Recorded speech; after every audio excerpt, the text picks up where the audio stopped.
Hello everybody, welcome back to another video. I'm hoping you guys are all having a fantastic day. So I do apologize, I haven't been uploading in a very, I haven't uploaded in a very long time. And I've said this many times, but I'll say it again, I will be more consistent now. And this time it's most likely going to happen. Probably not every single day, but at least several times a week.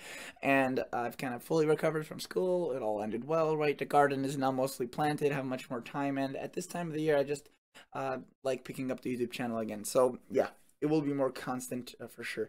You know, maybe not every day, but eventually we will get to daily uploads. Speaking of, if you guys like this channel, if you're new, hello, welcome. Thank you for clicking on it. If you're a returning viewer, you haven't subscribed, consider doing so if you like this channel, obviously. And if not, well, thank you just for clicking in the first place. Okay, so this is a very late upload. Yeah, I understand a lot of folks are probably already going to bed and stuff, but honestly, I wanted to get kind of on the right foot already, and it's 9 o'clock here when I'm recording this. Probably will be up at earliest like 9:30. Hopefully if I really speed it up and make a short video. So yeah, let's start talking about this. All right, so basically what you have to know is, well, the southeast has been super dry, right? That's what's been going on across the country. There's been a very large system. If you recall, Texas had a ton of rain if you live in Texas, and these storms have been just kind of training across the central United States. Very warm across the east. Tomorrow the East Coast will be very warm. I think the first heat wave, 90s up there.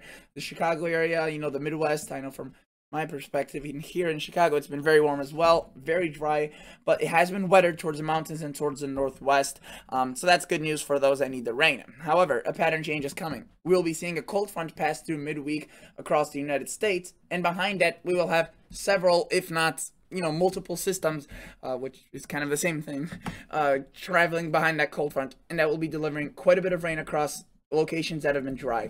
So yeah, complete kind of pattern change. Not really cold though. It will still stay warm, just not as much of a heat wave. And that's, again, relative to how hot it's been. If you are hot, it's probably going to get cooler, and if it's been very cool for you, you'll definitely see some sort of a change, right? Notice this is what's happening right now. We have a large cold front that's actually delivering some severe weather, severe thunderstorms across the upper plains as of Sunday evening, May 23rd. But notice, Sunday night, I should pretty much say.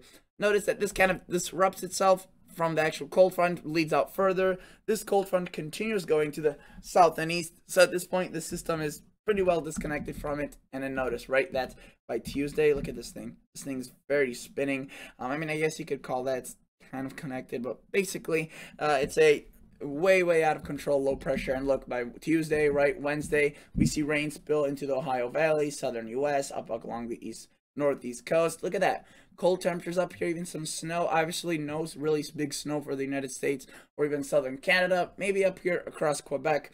Sorry, Ontario. But the thing is that this is just more of an indicator of cool temperatures. That's why I'm pointing it out. And even, this means for the Chicago, for the Illinois, for the Iowa, for the Des Moines, Milwaukee, Minneapolis, Detroit, Indianapolis, Kansas City, all these cities, and across the upper Midwest as well. Just cooler temperatures. Probably a good relief. And then notice across the south and east, northeast, this cold front, rather weak, but again, there will be some hit or miss showers.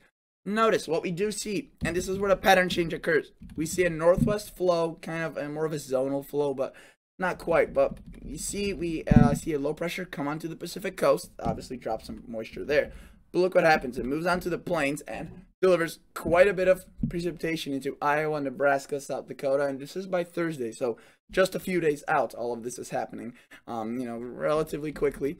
And then look at this. We have some snow across potentially extreme northwestern North Dakota, which again, they'll take any precip they can get. It's very dry. I think some of I think North Dakota, some parts have been upgraded to an exceptional drought, which is, again, something more common across the Southwest these days, as it's been very dry there, right? But again, it shows that no area is immune to a drought. I've had that, in Chicago, we've had 5 really wet years, and now it's a super dry year, and I was like, it's not really a concern. Yeah, well, obviously, that was, I jinxed myself, as I would say. So yeah, that, everyone could start to dry out. And again, it's not really because of a massive climate change really in this area that has happened over the past 4 months. It's more of just a precipitation variability, but across the Southwest, one may argue it's slightly different as it's been very many years in a row now. So yeah, but let's stick to the weather for now. And notice that across Wisconsin, Minnesota, right, Iowa, Illinois, we see that rain, some severe weather, definitely across Missouri, Illinois. Shouldn't be anything significant, but well, it's there. So notice into Memorial Day across the East Coast. Shouldn't say Memorial Day weekend. May on 29th, bit of showers across random portions of the U.S., Kansas, kind of Oklahoma into the East Coast, and portions of the Midwest. Notice this moves out, and by Sunday and moving into actual Memorial Day, we see more showers move into the United States. And notice that this isn't like like that flow we've been seeing for a last week and a half. These showers really are free to roam. And notice that by Monday, we see some rain spilling into the Midwest and across Kansas, Missouri right there, across the Southeast, which is where they need some rain. It's been very dry, or at least dry for the past several weeks. And look at that. The rain kind of moves along and actually moves along the East Coast there by Tuesday, June 1st. So again, a lot of activity going on, but markedly a different pattern. And look at that. A cold front setting up, kind of just tracking through the Midwest, eventually into the Northeast. You can see that even portions of the West will be seeing some rain, and that's definitely good. That's more than they've been seeing, for example, last year, which led to those insane drought conditions this whole winter. But yeah, definitely still dry, drought. But look at that, the Southeast seeing those flare-up thunderstorms, then that moving into the Midwest, Illinois, Wisconsin, again, seeing some rain. The Northern Plains, again, still seeing precipitation. They are in a drought, so any precip they can get is good. So yeah, I would say this is definitely a pattern that's gonna be good. It's not gonna be favoring one area like Texas with this previous pattern that just got absolutely dumped on with rain. Some areas I think reported double-digit amounts of rain, and then the Southeast got absolutely nothing, like Florida, Georgia. Notice where it is really dry across the South is Louisiana, and actually that's perfect because they are sogged. They are, I think right now, if you were to look at the soil moisture of the U.S., it's one of the wettest locations. And yeah, Louisiana is swampy, right? But it's based on an anomaly. And right now, they're pretty much more swampy than they would like, right?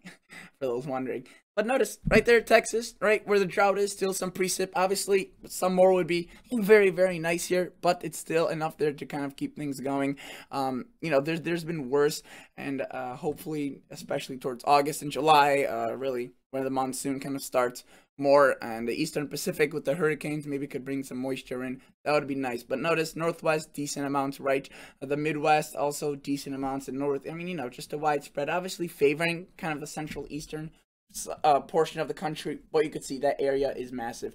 And this really has been holding true with the GFS, obviously switching a bit with each model. This one has a bit more of a centered view across Illinois, but notice this one, again, widespread rain chances. Again, obviously a few areas that are always favored. The morning one had Texas and Iowa favored.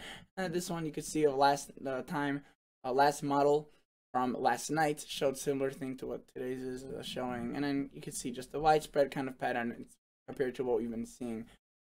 Canadian, another good model. Notice it only goes out to 240. That's why it could be a bit drier across some areas. But look at that. The Northeast, kind of the Mid-Atlantic, the South, the Northwest, the Midwest, picking up on decent amounts of rain. And it does hold the same structure of a pattern.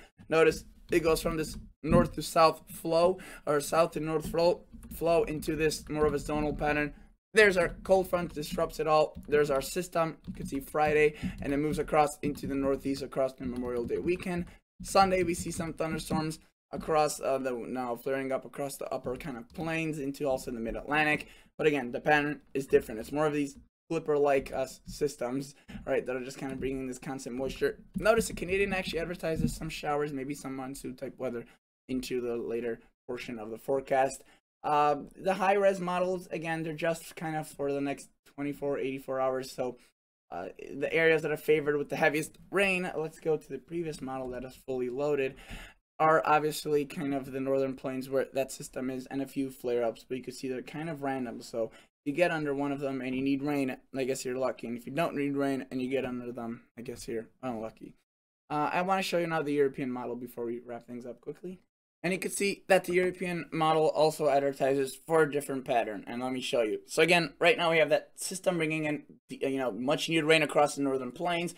We have those showers, kind of ring of fire pattern occurring across the Midwest and into the northeast, keeping much of the southeast dry, and continued kind of moisture fluming into Texas and Louisiana for now. Look how big this low pressure is. This model.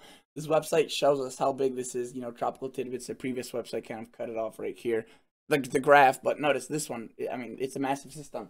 And it will be responsible for bringing in a cold front with some much needed rain, again, potentially for the Midwest into Michigan, Illinois, Wisconsin, into Wednesday and Thursday. My mouse, for some reason, is not really working. Okay, so I got the mouse finally to work, and let's track this through. So again, the cold front is supposed to pass through on Wednesday into Thursday for the plains, kind of into the Midwest and the South, and it will reach the Northeast by really Thursday morning. And again, you can see it's kind of dwindles as it pushes towards the Northeast. Notice this system right here that rides into the Northwest at around Tuesday into Wednesday. It really is a powerful one. Some severe weather potentially. It's a much needed soaking rain for good portions of the Illinois, Iowa, Missouri area, and this spreads into the Northeast. And unlike the cold front, it actually keeps a lot of its vigor, spreading some thunderstorms, showers into Saturday and Sunday. Right there, and that is again Memorial Day weekend. So for some it may be a bit soggy, but it does ride up the Northeast coast and actually turns into a nasty little system potentially on actual Memorial Day. But notice that the pattern, again, it's different. It's not a confined flow. These systems pretty much go wherever they want, and you can see another one starts to brew around Wednesday with, again, continued thunderstorms just about everywhere they want to pop up. 240-hour outlook in terms of precipitation. Notice it's definitely good, especially for the areas that are drought-stricken across South Dakota and Nebraska. A bit more would be favored towards North Dakota. Again, these amounts aren't set in stone, so hopefully that will change. Notice Texas still seeing a lot of rain. The Southeast sees some rain. Illinois, Wisconsin, Michigan, Wisconsin, decent amounts. Into the Northeast as well. Again, this isn't set in stone. You can see the model run from, say, yesterday at this time was quite a bit different. And the model run from 12 hours ago was also quite a bit different.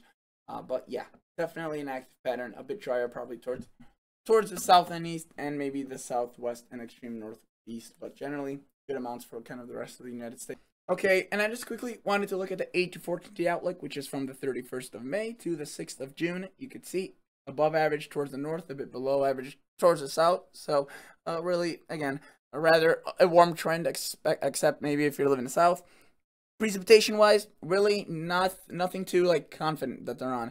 Some areas of above, some areas of normal, some areas of below. I would say the more confident that it will be below average across the Northwest, and kind of average really for a lot of these locations, with again maybe a bit of above average in some pockets. Precipitation is very hard to predict.